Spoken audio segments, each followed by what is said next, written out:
You know, everybody's supposed to know, say, after a woman just give birth, she need a bit of time to catch herself before she jump right back into sex, right? Everybody's supposed to know that. Male and females are supposed to know that. Unless I'm wrong, would I love one to tell me in the comment section if I'm wrong? If I am wrong about that, tell me in the comment section.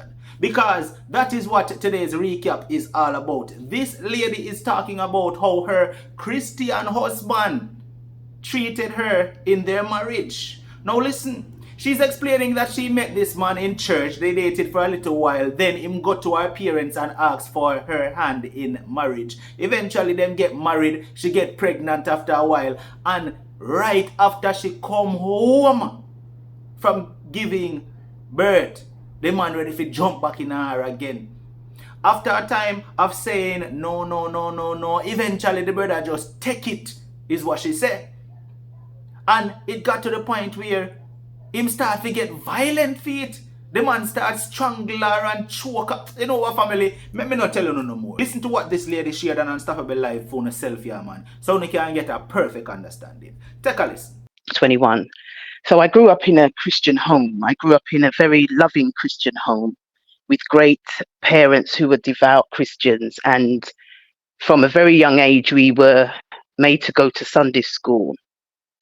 And funny enough, for a very young age, I knew that church was a place I wanted to be at. And I loved going to church from a very young age. And being in church for so long, from such a young age, growing up as a youth in the church, you get to know everybody, you know, the pastor's children, the deacon's children, and everyone just gets along. So I spent most of my youth really growing up around the church family. And I had a great teenage life, great youth growing up, and had no problems at all at home or anything like that. One day, one of the deacon's nephews came to stay, and he was planning to be working on a building site in London, where I'm from, working on a building site with his nephew. So he came to live with his uncle, who attended my church. He was a deacon at my church. And so over the 3 years that he was there for about 5 years. But for the first 3 years, he just was really another member of the youth. He was a musician. I grew up as one of the singers, worship team leader in the choir and all of that sort of thing from a very young age. So we were part of the church family. So when I was about 17, myself and this young man who was 21 at the time started talking and started getting closer, and we were really friendly. By then I've known him from about the age of 14, and I know his family very well. His cousins are very close to me. So and he's such a charming young man, very friendly, very kind. He was like that with everybody. There was no signs of him being off at all with anyone, and everybody loved him. And you know, eventually, when I was we dated for about 3 years in the end, and when I was age 20, he went to see my parents and he asked them for my hand in marriage. And my parents are very close to his parents through the church and things like that, close to his uncle, not to his parents. And he asked my parents' hand in marriage, and after a long discussion, they agreed because they knew him very well, and we got engaged. So through the engagement, now we went to purchase a house, and because he was from the north of England, we decided to purchase north, and it's purchased a house together in the north, and planned to marry the year after. So we purchased a house in 1989 with the plan to marry in 1990.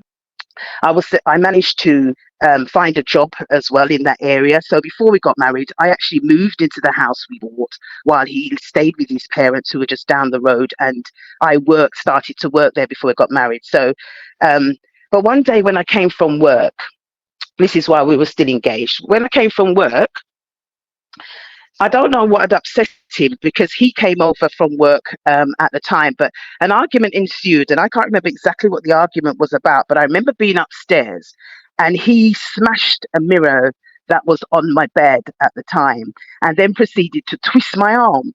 So I was saying to him, what is the matter with you? And I was like, what is the matter with you? What's the problem? And then he started to rant and rave. So I decided just to leave the house because this is totally out of character to this person that I know. So I left the house and I went around just to cool off, really.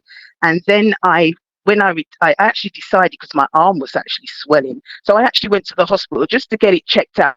But I didn't think it was anything serious. I just wanted to make sure. But they did end up bandaging it, and I went home. So when I got home now, he was still there crying and very, very apologetic. So I'm saying, what is wrong with you? And he said, I don't know. I just blanked out. I'm just something. I think it was something related to work. And he said he didn't realize that he'd done that and he just blanked out. So I'm saying, well, I did say at the time, this is not acceptable. This is really strange. And I don't know what it is. Whatever it is, sort out your heads, whatever is going on. And I know we had the pressure on and planning the wedding. So I think in myself, I probably just excused it as well as being that, and made what I shouldn't have done was an excuse for him. So anyway, now nothing happened. This happened towards the end of 1989, and we got married in July 99, and the wedding was brilliant. Everything went well. Everybody was happy. We had a coachload of people from his area to come to London, and everything was brilliant. And then we continued as a married couple now. He's a musician in the church up in the north, and I'm still one of the singers. From a How very long? young age, I used to also Let, teach Sunday school, so I got involved, very my much first involved within the church. my first Um, question. I have a by first the question for sorry, you. I have a question for you. So, how yeah, long were you hmm dating this person for before you got married? Because I know you say you met him in the church, but how long were you dating for? yeah, 3 years, So you were actually dating him for 3 years before you decided to get married to him. yeah, And were, was yeah, three there years, yeah, was there any signs that he is an abusive type of man before this happened? none at all, nothing whatsoever, So he nothing just at all, so at the point when him ring your hand, there was no yeah. arguing, there was no disagreement, there was nothing at all, and him just ring up and twist up your hand for no reason.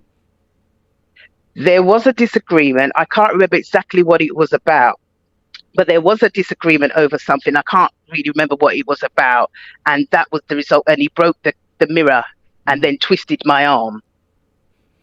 Okay, all right, continue. Yeah.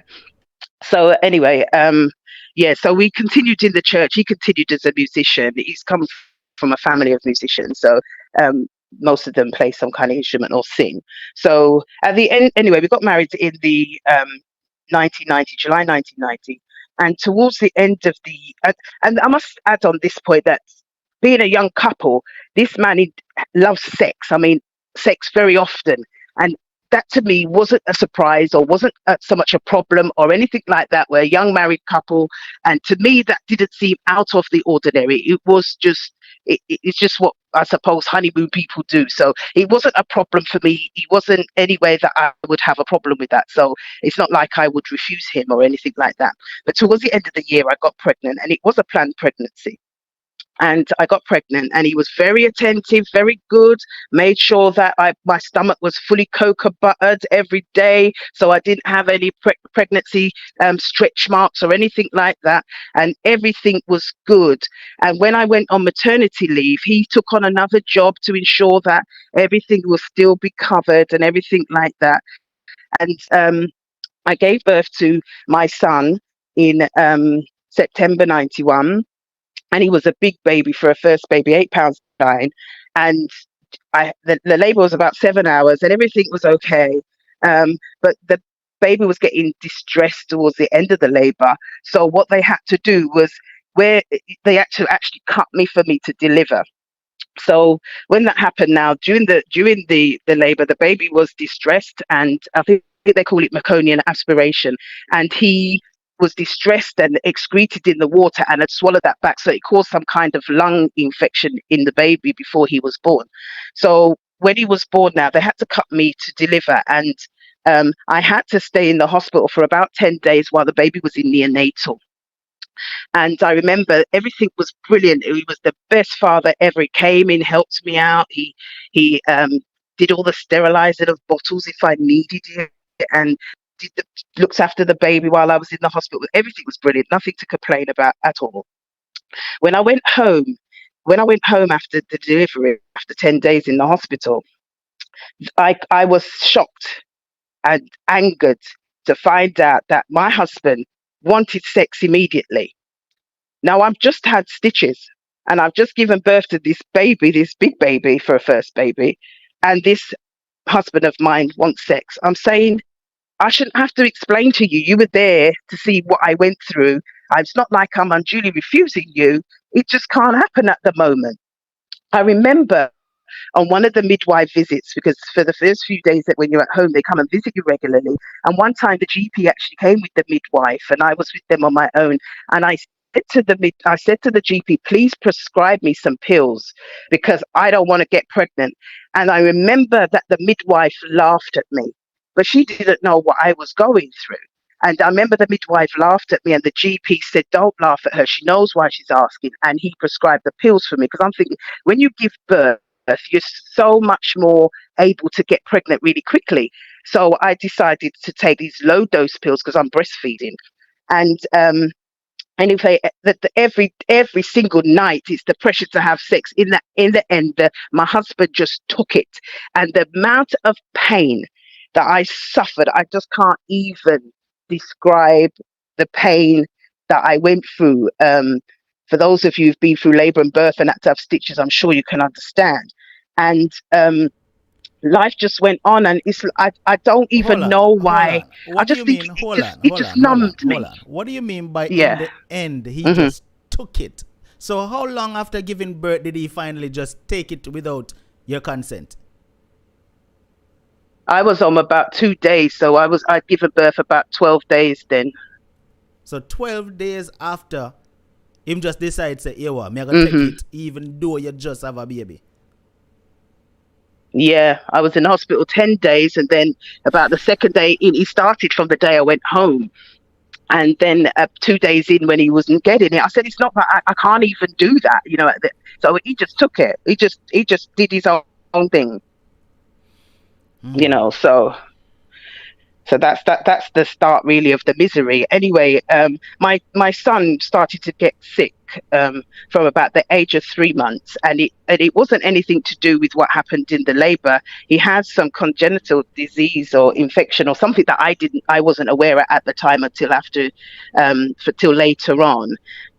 By this time, I had got pregnant with my second child. So my son, when he was 4 months old, I was already pregnant with my second child through what my husband was doing. And the low dose pills that I was taking didn't work, and I'm not surprised that they didn't work really, because they would be that it may not. And I was about pregnant by the time my son was about 4 months. But I'm spending a lot of time in the hospital because my son is getting abscesses in the neck, and they have to be drained. And then he stays in for a few days for clearance, and they test him and they can't find anything wrong with him. Eventually, at the age of 11 months, my son died. He passed away. He passed away from. They didn't know at the time what he passed away from, but I remember them doing blood transfusions and things like that. And he was in the hospital for a good couple of weeks before he passed away, and that was really traumatic because at this time I'm 10 weeks due to have my second child. So he passed away in the August 1992, and I was due to give birth the October 1992. So when my son passed away and we were planning the funeral, I was totally blocked out of the plans. I was saying to my husband, I would like this in the coffin. I would like this coffin. I would like this to be done. And it and his family up on me. I couldn't get any request that I wanted. There was no empathy, nothing. There was nothing. And even when they said that my son wasn't going to make it in the hospital, I remember he ran out and left me at the hospital pregnant. And if my parents weren't there with me at the time, they'd been visiting from London, then I would have been the only one there on my own when my son passed away. But anyway, now I've buried my son, and 10 weeks later, I've given birth to my daughter. And my daughter was well and fine, no problems. I only stayed a couple of days in the hospital, and I went home. And the same thing again. Although I didn't suffer with the stitching issues like I did with my first child, it's still a delivery. So I'm gone home 2 days and I'm going through the same thing. This man wants sex every minute. And I'm trying to listen, I've just had a baby. I need my body to heal. This man is not hearing any. His needs have to be met. So I remember when my daughter was about 5 months old, I there was some incident. I just remembered, I can see it in my head now, that my daughter was sitting on the bed about 5 to 6 months old. And I remember that I believe that at that time he wanted sex. I'm sure of it now. He wanted sex at that time. And I'm saying, no, because I need to get the baby ready for bed and whatever. Let's deal with that later. He's not hearing nothing. This man threw me on the bed. My daughter's on the bed. This man threw me on the bed and put all of his weight on top of me. And then he took a pillow that was on the bed and started to push it against my face. And I struggled and I struggled and I struggled. And it so happened that my head managed to lodge between the headboard and I managed, where I turned my head, I managed to find an air pocket. And I remember, oh my God, I can breathe. I've got this air pocket where I can breathe. And this man is pushing with all his force. I'm about 150 pounds. I'm not that heavy. And he's about 200 odd pounds. And and I'm feeling the weight on my chest, but I found this air pocket so I can breathe. And from the time I knew I could breathe, I stopped struggling. And I think that this man must have thought I was dead, because he got up and he took the pillow off of my face and I jumped up. I jumped up to try to run and get my daughter off the bed, and this man caught me and stopped me and then slammed me on the floor and proceeded to strangle me. And when he was strangling me, he was saying, now you can be with, mentioning my dead son's name. Now you can be with. And this man had his hands around my neck, strangling the life out of me. And I remember praying in my head, because I've always been a praying woman. And I remember praying in my head, and I can see it right now, what I was going through. And I remember praying in my head, oh my God. But then I remember, I just felt like the breath was going, and I just relaxed. And as soon as I relaxed again, this man got up. And I tried to get my daughter again, couldn't get my daughter, and I ran out of the room. This time I didn't even jump on the phone to call the police. I'm numb, I'm just in shock. I have no idea what has gone on. I'm in total shock. I don't even know where I slept that night. I don't know. I just can't even think about what happened. I remember going back upstairs to try and get my daughter. I need to get my daughter to bed. I need to get my daughter with me. He will not allow me in the bedroom. And he's kept my daughter from me the whole night. Every now and again, I'm walking upstairs to listen at the door. I can't hear. She sounds like she's all right. And I've not done anything. I've not called the police. I've not done anything. And I'll tell you why later. And I don't even remember where I slept, but I remember being in the house, and the next morning, he is so apologetic. He don't know what happened. I said, what happened? He don't know what happened. He blanked out. He don't remember nothing. I said, you've got to remember, because if you don't remember, that means you could just attack anyone on the road and you're going to say you don't remember. You have to remember what you're doing. So he's saying that he doesn't remember, and he's crying and he's apologetic and everything. I said to him, but this is the second time, right? This is the second time he is giving you that excuse, right? He doesn't remember and he is sorry. This is the second. Yeah. He says this is the second time. He says he's blank out and he can't remember. So I insisted that I said, listen, something's got to be wrong with you, because at the end of the day, it's not normal, your behavior. You see me, I thought, well, this man must be suffering with grief or something. And I'm thinking, well, how could he be suffering with grief? And I'm also grieving for my child as well. So I think I made excuses for him, to be honest. And I made him tell his father-in-law. So my father-in-law came round that day, and I said, explain to your dad what you did. And he explained to his dad what he did. And this is when I knew I was really haven't got any help anywhere. He says to me, my father-in-law says to me, what are you going to do about it? In other words, are you going to call the police on my son, or are you going to leave my son? And then I said, I'm not going to do anything at this stage about it, but he needs to change his behavior. And then he says to me, "You must know what you have done for him to do that to you."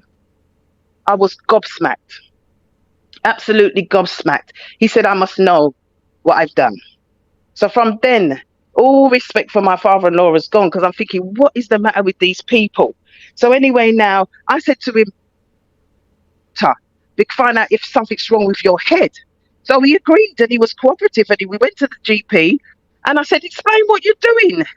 And then he explained what he was doing, and the doctor basically said to him, "You need to learn to behave yourself and have some self-control, because there's nothing wrong with you.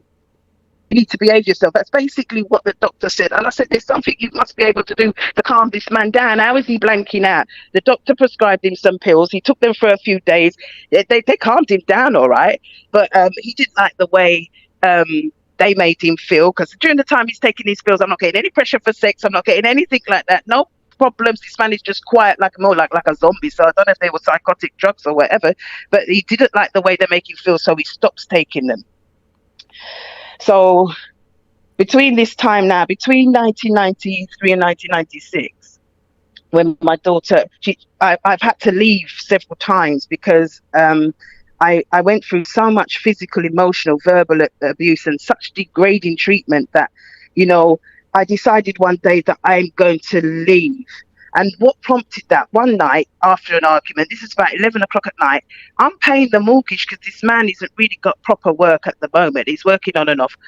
I'm the full-time worker, right? Even though, I've just had a baby, I'm on maternity leave, but I'm still paying the mortgage. So this man now locks me out of the house after an argument and deadlocks the door. I don't have my key. I don't have my phone. I have nothing.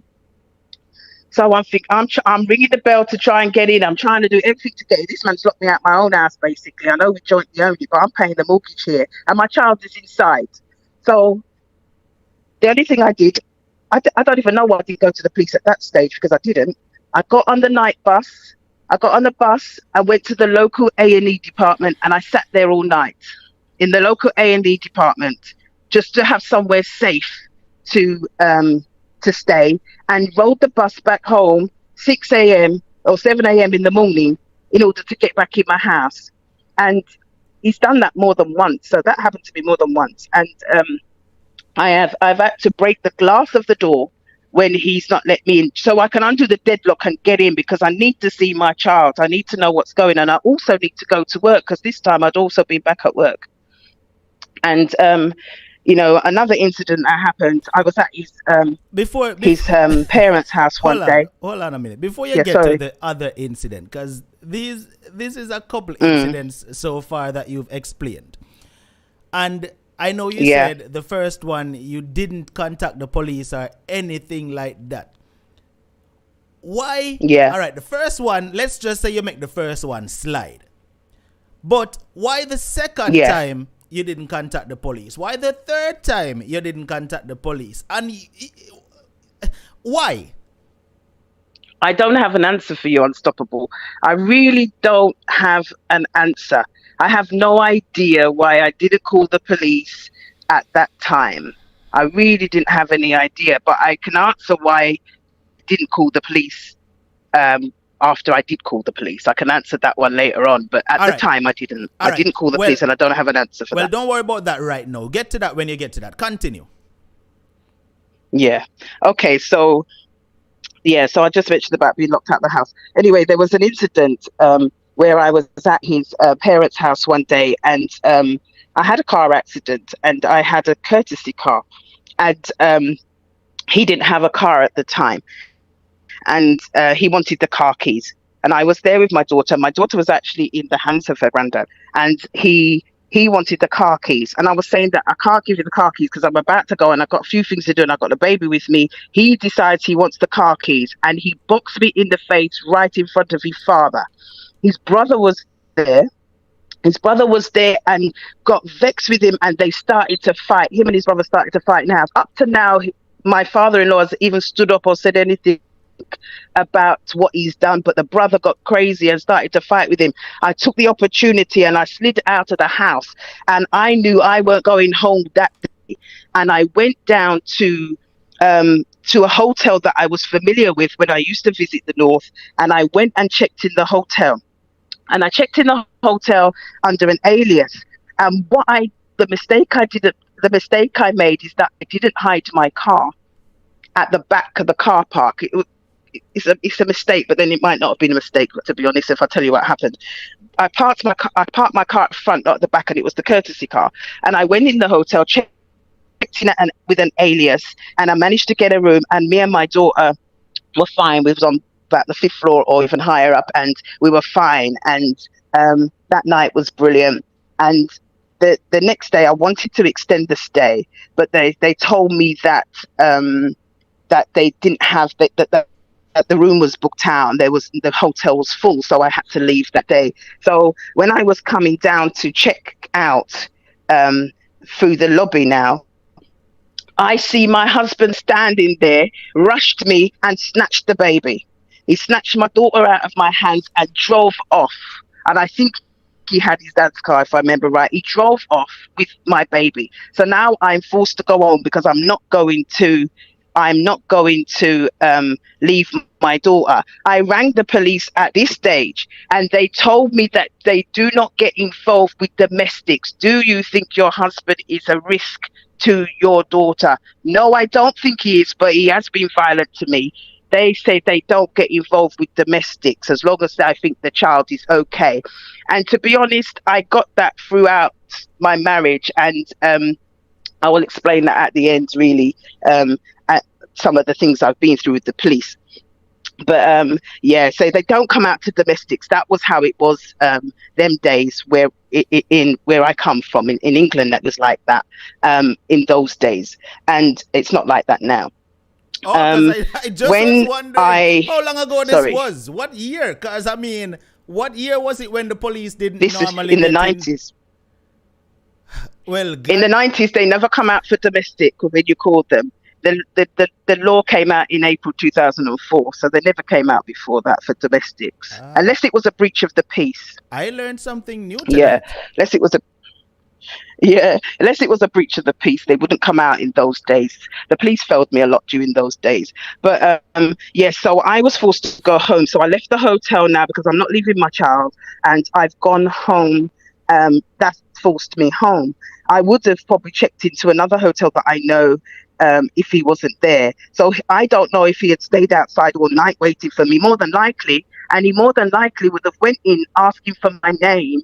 And because I've checked in with an alias, he couldn't locate my room or didn't think I was there, even though he knew the car was there. So, and then again, I'm thinking in hindsight, if I parked at the back, he probably would have attacked me even worse, but I was parked at the front. So some things happen for a reason, I suppose. And during this time now, after this incident, I did go home and I started to plan to leave. And it's difficult when you have a job and you're paying a mortgage and everything like that. It's difficult just to get up and go. That's how I felt anyway. And I'm still a young woman. So anyway, I decided to leave. So one day when he went to work, I had planned to leave at 6 o'clock in the morning and go to the coach station. This time I wasn't driving yet. Go to the coach station. Well, I was driving, but I didn't have a car at the time. I decided to go to the coach station and go to London. My family are in London. That time, my parents had already immigrated. When my daughter was born, they immigrated, so they weren't around. But I had a sister there, and I went to London, and then to stay with her. But I hadn't really told her what was going on. I just said I'm coming to stay over, and I came. And the very next day, that man drove down to London, straight to my sister's, took my child and went again. So I have to go now back on the coach on my own because I have to be where my child is. So this started to be a pattern of snatching the child because he's realized now that when he has the child, I'm not going to stay away from where my children are. Anyway, when I went back now, obviously, well, it's not obvious, but I was subjected to so much abuse. One night, that man, because so you want to leave?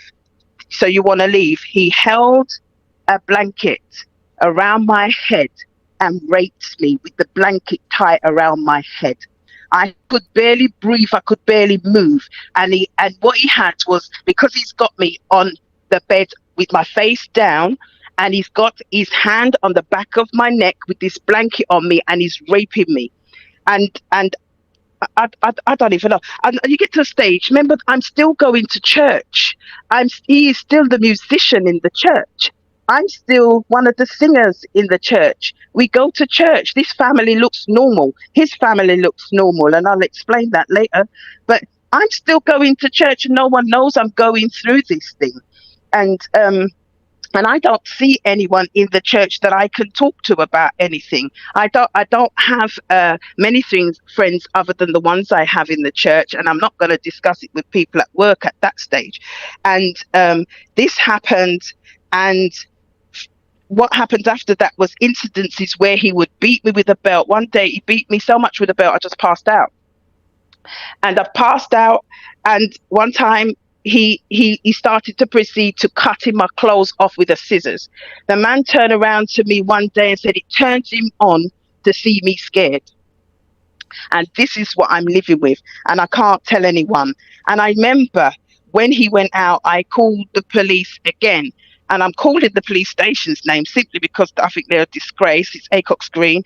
And they did nothing. They said that anything to do with you and your husband, as long as it's not disturbing their peace, they are not coming out. And all I can do is pray, and I'm still someone who prays, and I'm still someone who trusts God.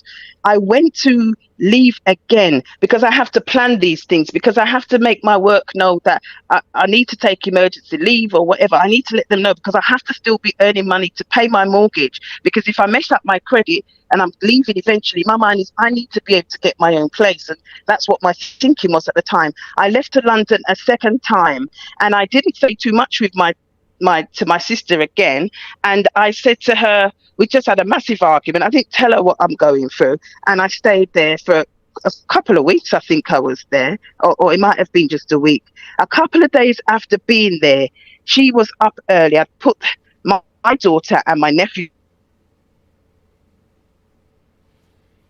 and she said, he is side dressed in black, and he has got this car that I don't recognize, and it's pushed up to the doors of the flats where she lived. She lived on the ground floor. This is pushed up to the doors of the flat, and he's dressed in black, and he's walking around the building. The next thing we heard is this noise. He jumped on her balcony and was trying to get in the balcony, telling me, you come out here, I'm going to kill you.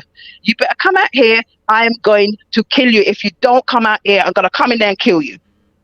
I was in a frenzy. I tell you no lie. I called the police. Now this is the London police I'm calling. I got the same message from the London Metropolitan Police, and this was in the 90s. And they said to me, we can't come out. It's domestic. As long as it's not a breach of the peace. All right. So what? This man is jumping up and down, prancing around the building, shouting and trying to get. He's on the balcony 1 minute, then he jumps off. He's trying to go around the other side, looking through her window, and I'm going frantic. I said to my sister, I'm going to go outside. Because I don't want nothing to happen to you lot. Just make sure my daughter's all right. I'm going to go outside so that it doesn't stress you. Listen, so yeah, the police saying they can't come out for domestic, right? Fine. Let's just say that's what they said. No. Why didn't you say, listen, there's a man here threatening my life. There's a man here threatening to kill me if I don't come out. There's a man here threatening my family. Why didn't you tell that to the police? Maybe that would have caused them to come out.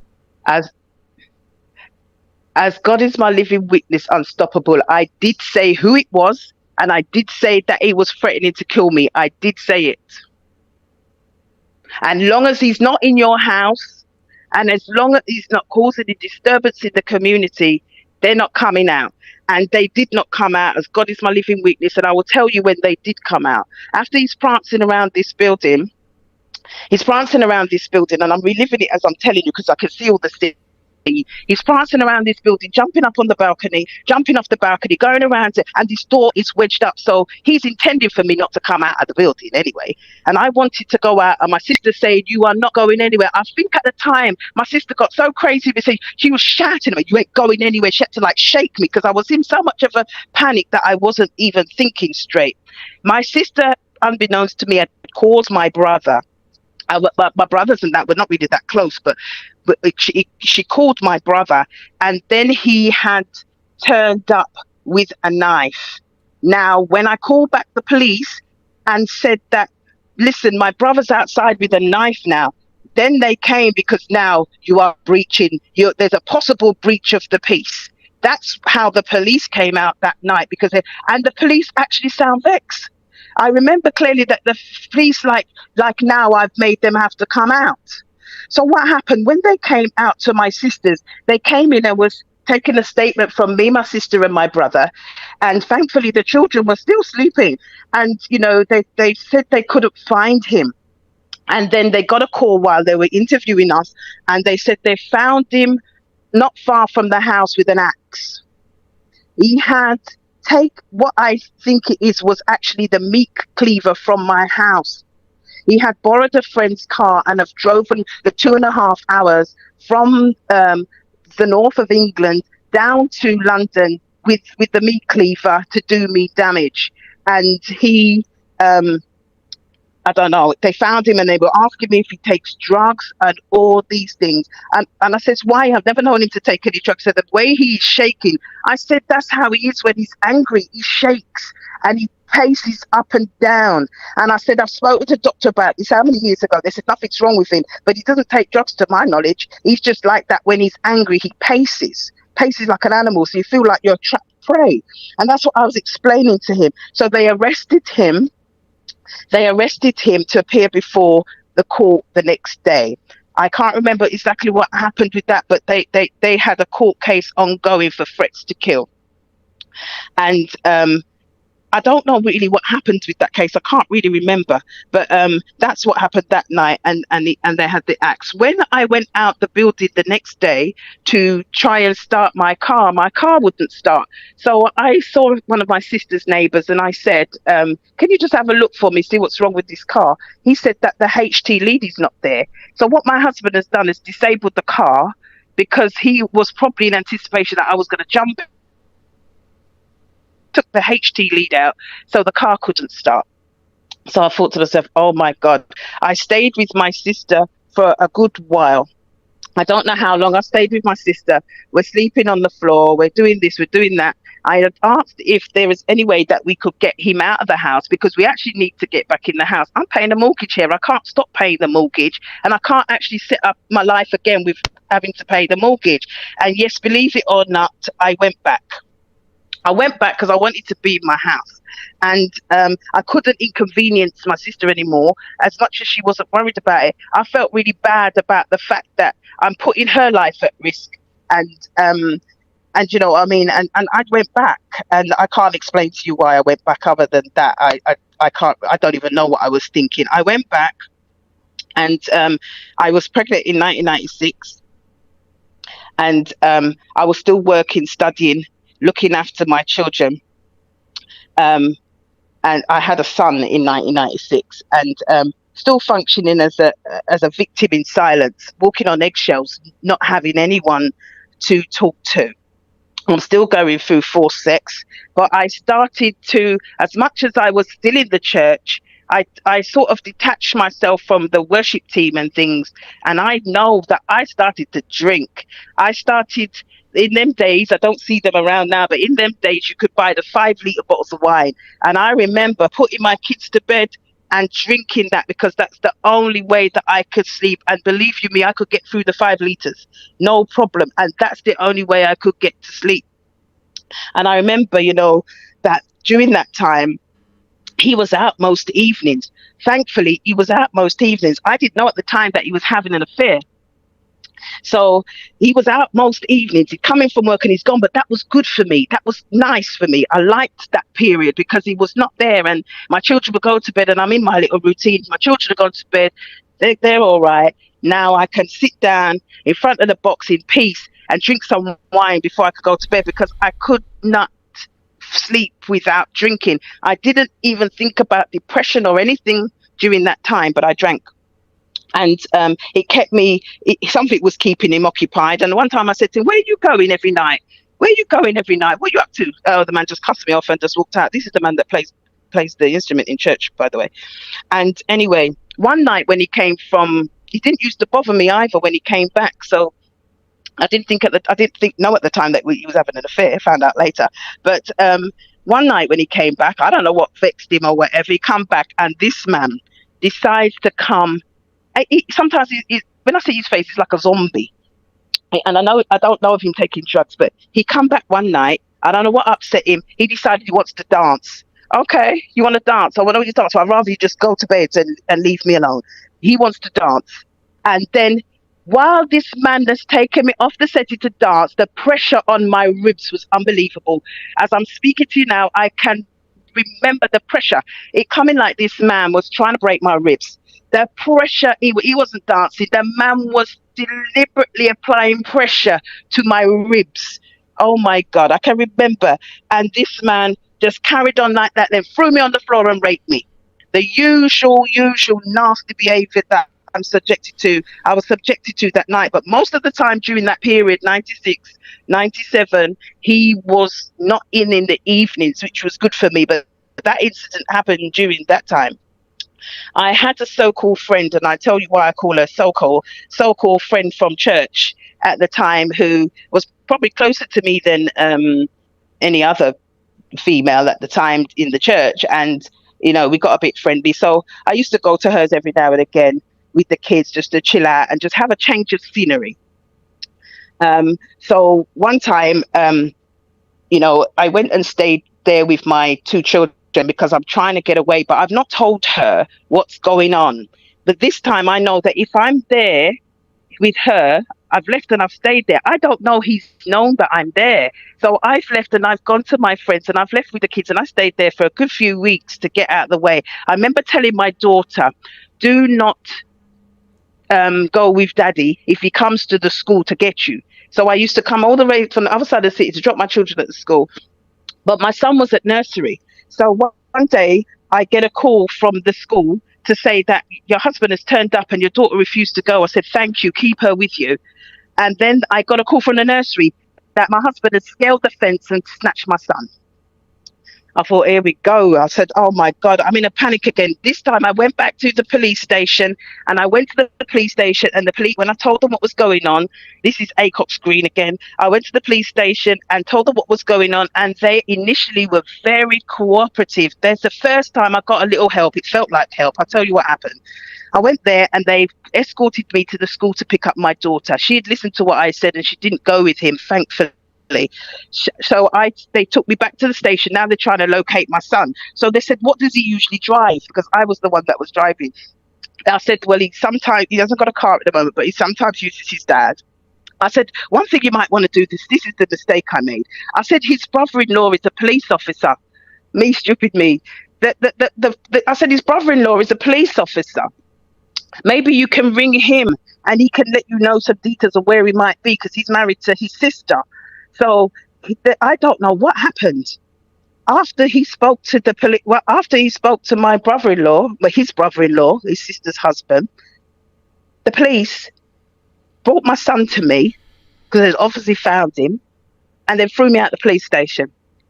I said, but are you not going to take a report of what's happened? Nobody's not taking a report. I don't know what that other police officer, his brother-in-law, told them as police officer to police officer. And what happened, they threw me out the police station. When I went in my car again, which was parked right outside the police station, my car won't start. I call a colleague from work and he looked at the car. He said, you haven't got no spark plugs in here. I said, that's not possible. I said, I drove here. He said, you've got no spark plugs in the car. The man has taken out my spark plugs right outside the police station and left me again. This is the second time he has disabled my car. So I had to get this mechanic out to fix my car so I could get on the move again, got all new spark plugs or whatever. Later on, this man actually showed me where he threw the spark plugs.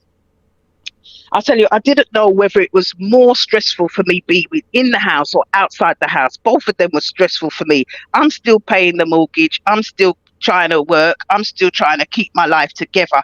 At this time, I'm not even thinking straight. I'm just not straight at all. I don't know if it's more stressful to be out or in. So anyway, I went back home. I went back again and I was pregnant with my fourth child. When that pregnancy, I don't remember any major incidences happening for the first 3 months I've been pregnant. When I was 3 months pregnant, this man, I was going to see this friend that I thought she was a friend. Wait. I'll tell you about that in a bit. Hold on. I went to see this friend. Sorry. Wait. Mm-hmm. I want to be sure that I heard what you said. Did you just say you got pregnant again? Yeah, I was pregnant with my 4th child. During this time when you're supposed to be trying to make a getaway, when you're supposed to be trying to make an escape, when you're supposed to be grabbing the tree where you done get and run, you mean to tell me you make a 4th one come in play? I got catch with the 4th one, but I was on contraception. I got catch with the 4th one. So at the end of the day, that's my child still. At the end of the day, I'm not going to abort any baby. So, but I can add to that previous to that, the amount of times I've had to go to the clinic and get the after morning pill, and up to the day he wouldn't know. The amount of times I've had the incidences of rape, and nobody who knows me knows that I've had to go and get the after morning pill to be able to stop pregnancy. So it's not like I was deliberately getting pregnant. You get what I mean? So I've taken the morning after pill to ensure that a baby doesn't, catch and all of that stuff. And this time I didn't take any morning after pill or anything, and I'm on contraception. Is it that you were afraid so much to the point that you were afraid to run? Is it that you feared him so much that you just feared leaving, that he may haunt you and hurt you worse? Is that the case? Yeah. Yes, it is. It's bang on point. That is exactly why I didn't leave. That is exactly why I kept going back as well. I think unless you're in that situation, you would never kind of understand how people are thinking. But yes, I was petrified of this man. Absolutely petrified. And what I'm realizing now is that the frequency of the attacks step up. For example, I remember once a year, and then it's frequent, and it's coming down to a weekly event. So they step up as they gain strength. They step up their action, and that's what I was going through. And this is the first time, thank God, I'm feeling so much better talking about this, because it's the first time I've really talked. So no. The event I'm about to tell you is the first time that it's been around my children. With my first daughter, she would always be out of the house or in bed, asleep. The next incident I'm going to tell you, my eldest daughter was out, but my son was home. He was about 3, and my son was home. So this is the first time that one of the children are going to see something. So, so when I was pregnant for my 4th child, now, I wanted to go out one morning. So, and I said, well, if you can, my eldest daughter was at church with her grandparents, and I wanted to go out and then leave him with my son. I just wanted to pop to that friend, a so-called friend from church that I stayed with when I left for the few weeks. And I wanted to go. Soon as he heard where I was going, and I'll tell you why later, because I didn't know at the time. Soon as he found out where I was going, he snatched the car keys from my hand and threw me over the settee, knowing that I'm 3 months pregnant. And when I got up to run and to grab my son, he has thrown me on the floor, knowing I'm 3 months pregnant, and now he's kicking me in the stomach, he's kicking me in the face. At the house, comes back and says, if you tell anyone, I'll come back and stab you up. And these are the exact words that he said. And I remember clearly, and I look at the scene as I'm talking to you, I remember clearly my little boy sitting there, and I had to say to him, can you go upstairs and get your nappy? And I remember saying to him, can you go upstairs and get your nappy? And then he come down and said, oh, well done. Can you go upstairs and get your wipes? And then he come down with his wipes so that I could change him, because I couldn't stand on my feet at the time. And I remember that my lip was busted and I was in agony. And I didn't know what to do at that stage. I'm like, oh my God. And then this man is going to come back. I believed he was going to come back and stab me up.